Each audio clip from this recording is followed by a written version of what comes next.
Hey friends, Peggy Hall here with positive encouragement for vibrant living. I was thinking about that tagline, and we all know what positive encouragement means, but to live a vibrant life. What I mean by that is to incorporate your physical, your mental, your emotional, your spiritual, your intellectual, your cultural, your social, all of those aspects that make up your life, and to infuse them with a higher level of energy and enthusiasm. And one area where I see a lot of people stuck is, well, this is what I'm going to be talking about today. I've titled the video, The Most Important Choice You Can Make. And let me know in a comment what you think that choice is. And then we're going to talk about why people are prone to falling into this way of living. It can be comfortable, but it can also be awkward, and it definitely can hold you back from living that vibrant life. And then we'll look at 3 simple ways that you can literally stop yourself in your own tracks, make this choice, and make it for the better. So what in the world am I talking about? Well, there were a couple of things. I have just a touch of laryngitis from filming so many videos. So I've got my water on hand. Hopefully I won't launch into a coughing spasm, but let me give you a scenario. So I've been thinking about this because there were a couple of episodes over the last week or so that occurred. And one of the most recent was with a lovely, healthy American who told me, unfortunately, she had a bit of a car crash. She's all right, but as she was recovering from this, she was at home and she saw a little piece of paper flutter by, and she had written down one of my encouraging phrases, which is, I will handle whatever comes up. And she picked up that piece of paper and she thought, oh my gosh, this is exactly what I need. I will handle whatever comes up. I'll handle whatever happens at the doctor's office. I'll handle what I need to do with the car insurance. I'll handle whatever is required with my healing. I will handle it. I will handle whatever comes up. So the topic today is not necessarily that one, but it was her action of choosing what to think about any given scenario. Let me back up a little bit. It seems to me, and I've done videos on this in the past, that many of us, including myself, can get sidetracked. We feel hindered by problems and obstacles in our life. And it's not so much that the problem or the obstacle is insurmountable. It's more that we're indignant in terms of, how in the world could this happen? How could this be happening to me? Things were supposed to run smoothly. I can't believe this is going on. And all of those phrases that I just said can actually take the circumstances of whatever we're facing and magnify them so that whatever we're facing can now seem larger and more insurmountable. So the reason why many of us do this is because our brain tends to be wired to scan for danger so that we can stay alive. Obviously, our senses are also geared toward listening to see if we hear somebody banging on the door or trying to break into our house in the middle of the night. We can hear if there are ambulances going by. We can hear if something doesn't sound right. So we can hear things, and that puts us on alert. If the dog is barking, why is the dog barking? So our senses are geared toward helping us stay alert. What we see, what we scan for, what we actually read, what we talk about, what we look for. So many of us have a tendency, and it's understandable, because we have a tendency to scan for the bad, for the negative, and we have a tendency to respond in a negative way, as if those negative phrases are somehow going to deflect or diminish what it is we're going through. This is completely understandable. Many of us, all of us in the last few years, have been through a very traumatic experience.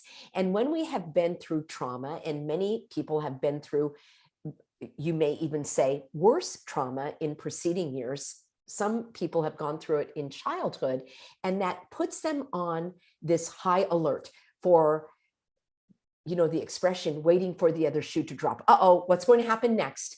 We even have phrases in our society such as, well, when things are going too well, that means something bad is right around the corner, or you can't trust when things are going well. And maybe we don't have those phrases, but there are outlooks that many people adopt, such as, well, I can't trust when things are going too well.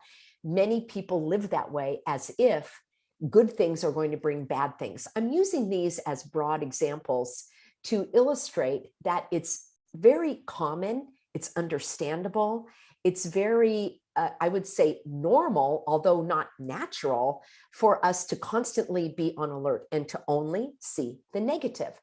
And what happens is we end up, when we're in the negative, when we're in the problem, when we're faced with the hindrance, we often will agree with it, or we will add fuel to the fire with our own thoughts and phrases.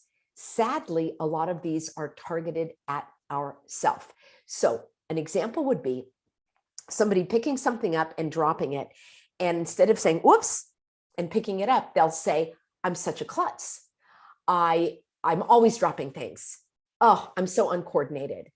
And they'll add on, think about this if this is you, they'll add on additional phrases as commentary to just the facts of what happened. It's always curious to me when I witness people saying that out loud. It's very common that these phrases go on either at an unspoken level, or maybe even a subconscious level where we're not aware of these phrases.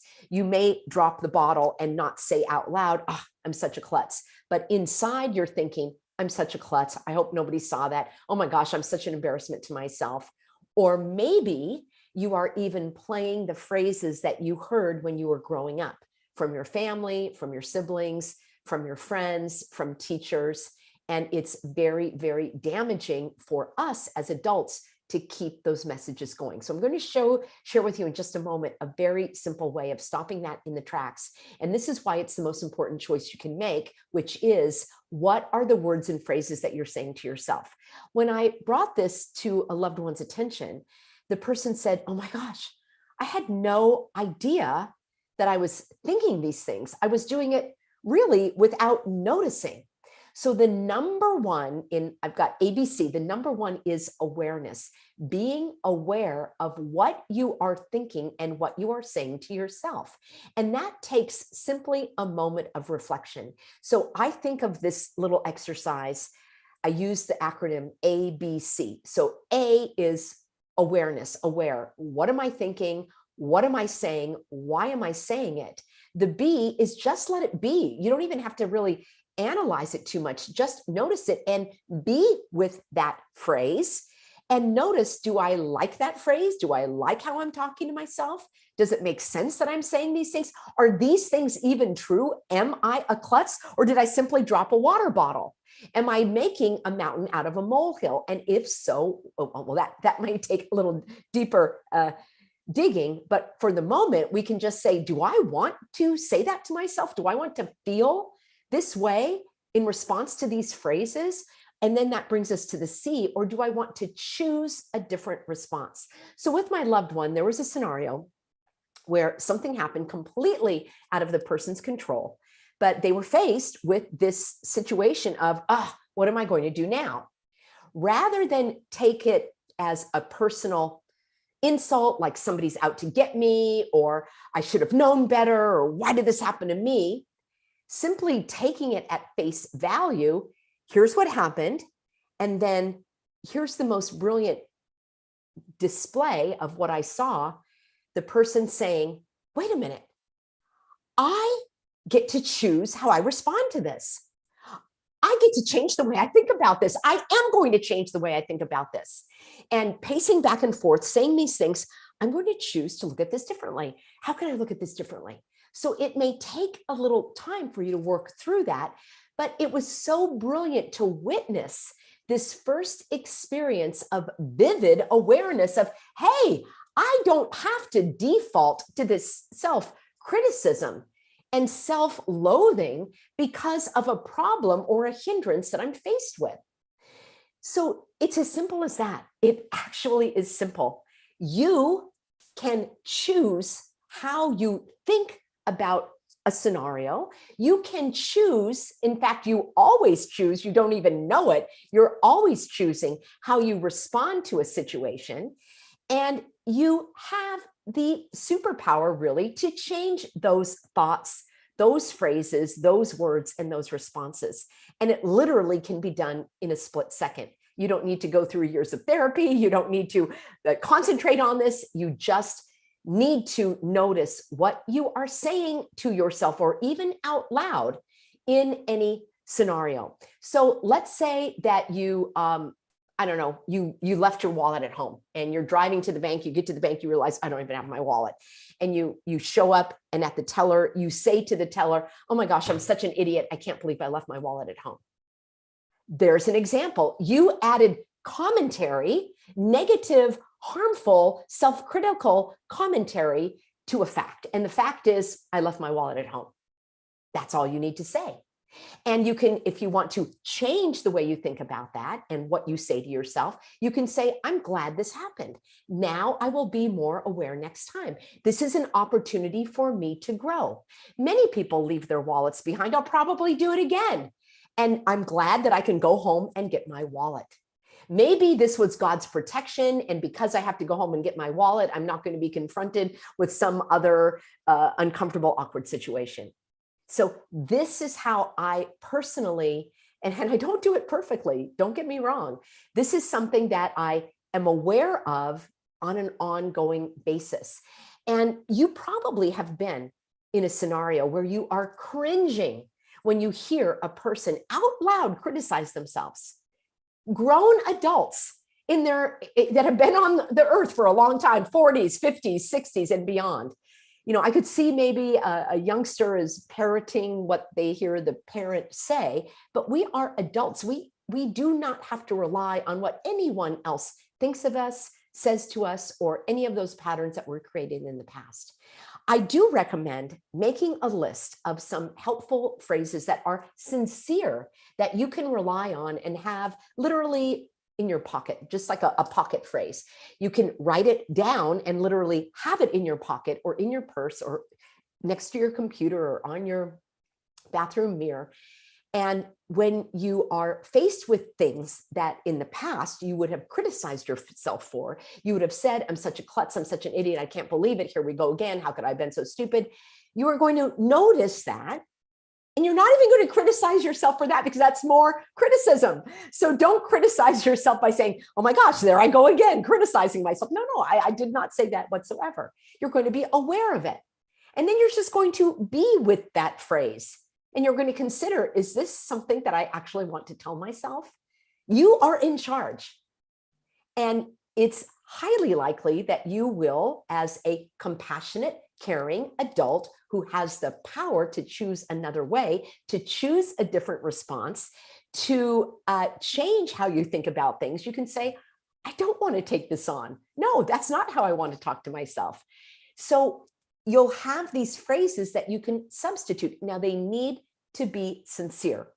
So let's say that you have, I'm just using this one, you've called yourself a klutz, that you are clumsy, you're always, knocking things over, you're so uncoordinated, and fill in the blank. And to go from I'm such a klutz to I'm the most graceful being on earth, that's not going to really be sincere, likely, because it's such a leap.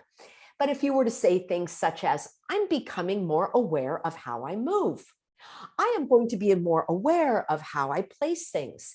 As I'm carrying something, I'm going to notice that I'm doing that. You can use honest, sincere phrases that are going to move you away from the self-criticism, the negativity, which again, it's really understandable that we do that. It's almost like we want to validate whatever we're going through, but you can validate it another way by saying, I'm becoming more mindful of how I move. And I'm glad I had this opportunity to be more aware of what I'm holding on to. Day by day, I'm becoming more graceful. Or what my favorite is to say things like, I look forward to the day that I'm more graceful. And I can't wait until my graceful movements increase. Those are honest and sincere, and they're not such a leap from one end of the extreme to another. Another phrase that I say, in addition to the one that my lovely healthy American reminded me of, which is, I will handle whatever comes up. I like to say, especially when I'm faced with something that's more, you may be saying, Peggy, it's dropping a water bottle, leaving your wallet. That's nothing. I'm facing huge challenges in my life. I've got financial problems. I've got where I'm living. I've lost my job. I've got breaks in my relationship. I've got health issues. What are you talking about? A wallet and a water bottle. The reason why I use the water bottle and the wallet as examples, that's on purpose, to minimize the emotional response that is so natural and understandable when we're talking about these major life problems and controversies and hindrances and obstacles. And you can use a word that suits you better. You can practice it with things that are lower level in terms of getting your emotions up, and then you can apply them to the larger situations. And I promise you, this is going to be of great value to you. When I was going through my eye challenges, which I still am going through, I simply refuse to entertain any negative thoughts because they don't serve me, especially when we're projecting into the future. So if I were to say, oh my gosh, that's it, my vision is going downhill, I'm never going to be able to see again, that the awareness of what I'm thinking, and then being with those thoughts. I don't want to be with those thoughts. Choosing something different. My vision could return. My vision could be better than ever. There could be new technological advances that are going to help me see 2020. I'm so grateful that I have the opportunity to explore, medical advances. I used phrases such as, when I was going through my procedures, I'm grateful for the caring medical professionals that are on my healing journey. I'm experiencing a perfect procedure, a perfect recovery, and a perfect outcome. Friends, regardless of whether or not I experienced it, in the meantime, I kept my own self encouraged. I very likely, in fact, I can guarantee that my physical body was responding better in terms of healing because I didn't have the negative cascade of chemicals, of the harmful chemicals flooding through my body in terms of all of the stress hormones and so forth. I was able to feel better, and all of that can help promote the healing. So regardless of what you are facing, you have the superpower to choose how you respond. You have the ability to change how you think about things. And if you are facing the most dire situation, you can say, and I'd like to hear what you can say, these need to be sincere for you. But one of my favorite phrases is, I can't wait to see the good that can come from this. I can't wait to see what good can come from this. And maybe that good is in terms of appreciating life more. Maybe you're going to take steps toward healing broken relationships because you know how important that is. I have a video called Redemption for you that I hope you will watch, which is all about that. Think about ways that you can encourage yourself rather than adding on to the already difficult problems and obstacles that you're facing in your life. Let me end with this. Problems are a part of life. Somehow in our society, we were told that if you're facing a problem, you did something wrong, you weren't smart enough, you took the wrong step, you made the wrong choice. That is a lie. All of those are lies. Problems are a part of life. We are, how does the saying go? Never promised a rose garden. There are thorns.